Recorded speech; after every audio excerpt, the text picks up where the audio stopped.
எல்லாருக்கும் வணக்கம். ஐ am very happy that movie அடுத்த கட்டத்துக்கு வந்திருக்கு, ரிலீஸ் ஆகும் போது.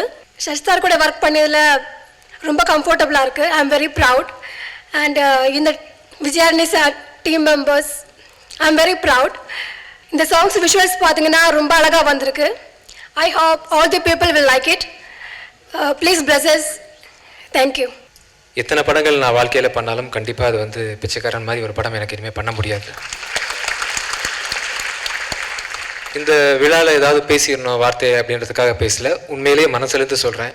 எத்தனை படம் நான் பண்ணாலும், எவ்வளோ ஹீரோயிசம் இருந்தாலும், எவ்வளோ கதை பண்ணாலும், கண்டிப்பாக பிச்சைக்காரனோட ஒரு சோல் வந்து கண்டிப்பாக வேறு சார். பிச்சைன்றது வந்து ரொம்ப எல்லாரும் கேவலமாக நினச்சிட்ருக்கோம். ஆக்சுவலாக பிச்சைன்றது நம்ம வாழ்க்கையில் யாரோ சொல்லிட்டு நாங்கள் பேசிகிட்டு இருக்கும்போது எல்லாருமே எடுக்கிற விஷயந்தான். எங்கள் அம்மா எனக்கு போட்ட பிச்சை தான் இந்த வாழ்க்கை, என் பொண்டாட்டி எனக்கு போட்ட பிச்சை இந்த நம்பிக்கை. சசி சார் முதல் படத்தில் எனக்கு போட்ட பிச்சை தான் டிஷ்ஷும். ஆக்சுவலாக உங்களுக்கு தெரியுமான்னு தெரியல, எனக்கு வந்து முதல் படம் மியூசிக் டைரக்டராக இன்ட்ரடியூஸ் பண்ண வந்து சசி சார் தான். ஸோ அது மாதிரி பல பேர் போட்ட பிக்சரில் தான் நான் வந்து இன்றைக்கி நான் விஜய் ஆண்டனியாக உட்காந்துருக்கேன் அவங்க முன்னாடி. இப்போ இந்த படத்தினுடைய ஆடியோ ரிலீஸ் எப்படி பண்ணலாம் அப்படின்னு சொல்லிட்டு ப்ரொடியூசர் உட்காந்துருக்காங்க, கேஆர் ஃபிலிம்ஸ் படம் வாங்கினவங்க உட்காந்துருக்காங்க, சுரேஷ் சந்திரா பிஆர்ஓ. எப்படி இந்த ஃபங்க்ஷன் நடத்தலாம் அப்படிங்கும்போது நான் இதை கேட்டேன், யார் சார் சீஃப் கெஸ்ட் அப்படின்னு, யார் வேணும் அப்படிங்கன்னா டக்குன்னு எடுத்து சொன்னாங்க, சார் முருகதாஸ் சார் வருவாரா அப்படின்னாரு. சரி ஓகே நாளைக்கு கேட்டு சொல்கிறேங்க அப்படின்ட்டேன். அப்புறம் சீஃப் கெஸ்ட்டு வேறு யாரெல்லாம் கூப்பிடலான்னு சொல்லிட்டு அவங்க பேசிகிட்டு இருக்காங்க. எனக்கு டக்குன்னு என்ன தோணுச்சு அப்படின்னா, சரி முருகதாஸ் கூப்பிட்றதுக்கு நம்ம நேரில் போய் சொல்லணுமா?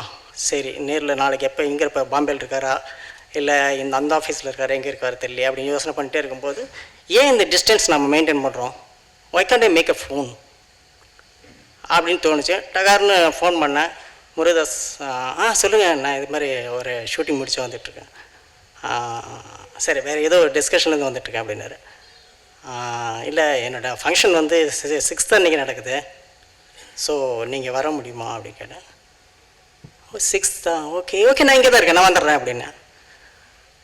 அதாவது இது எந்த ஃபார்மாலிட்டியும் இல்லாமல் நான் என்ன நினச்சேனோ அதே ஃபீலிங்கில் அவரும் அதே இதில் இருக்கார். எதுக்கு இது ஃபார்மாலிட்டி அப்படின்னு நான் என்ன நினச்சேன்னா, நான் எதுக்கு போய் சொல்லணும், ஒரு ஃபோன் பண்ணி பார்ப்பேன், நான் ஃப்ரெண்டு தானே அப்படின்னு நினச்சேன். அதே மாதிரி அவர் ஃபோனில் ஓகே நான் வந்துடுறேன், இதுக்கு என்ன ஃபார்மாலிட்டி, நான் வந்துடுறேனே அப்படின்னாரு.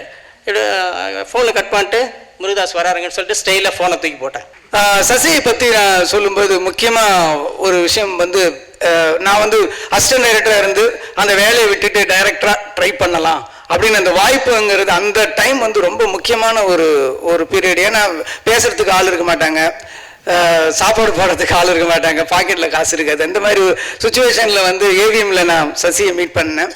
அந்த டைமில் அவர்கிட்ட நான் சொன்னேன், ஸ்கூட்டரில் வந்து எஸ்எஸ் ஸ்டான்லி வந்து உட்காந்துருந்தாரு, பின்னாடி அவர் உட்காந்தாரு. வண்டி போகிறதுக்கு முன்னாடி சொன்னேன், நான் இண்டிவிஜுவலாக ட்ரை பண்ணலான்னு இருக்கேன் அப்படின்னா.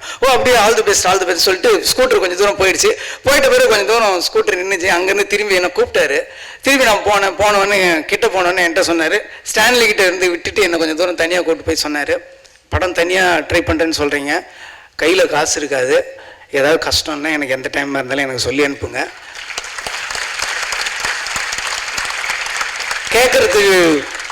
கேட்குறதுக்கு கூச்சப்பட்டுட்டு பட்னியாக இருந்துடாதீங்க அப்படின்னு சொல்லி ஸ்டான்லி சொன்னார். இவர் சசி சார் சொன்னார். உண்மையிலேயே ரொம்ப சந்தோஷமாக இருந்துச்சு, எனக்கு பெரிய பலமாக இருந்துச்சு. ஏன்னா அந்த டைமில் வந்து நான் இந்த படத்தோட டைட்டில் மாதிரி தான் இருந்தேன், சசியோட மனசு வந்து அது மேலே இருக்கிற கிரீடம் மாதிரி இருந்துச்சு. ஸோ அந்த மனசுக்காக இந்த படம் வெற்றி அடையும்.